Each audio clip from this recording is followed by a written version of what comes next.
Here's a wild one, right? Like, so one of the things about me is I remember everything, dude, and I've been watching for a long time. I'm very observant. I was born in '81.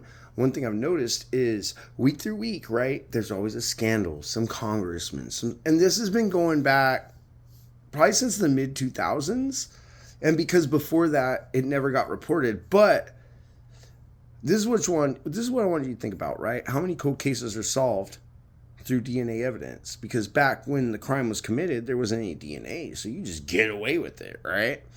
And so, if to be a public representative, I think you should have to put your DNA and run it against the data bank.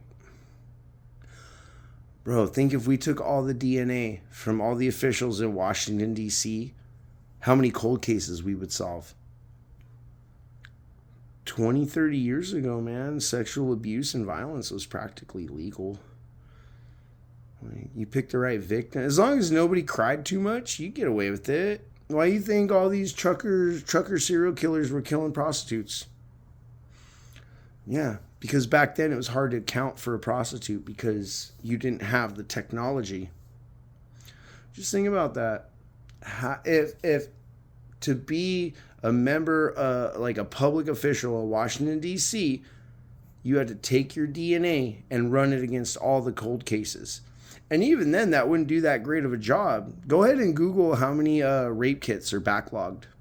Just, why process it, you know? It's not important. It's not important to process it.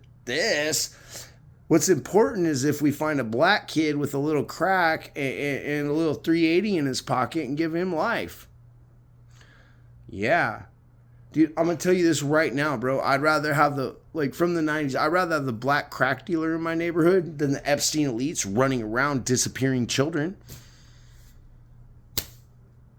We can't have a civilized society without accountability. We just can't.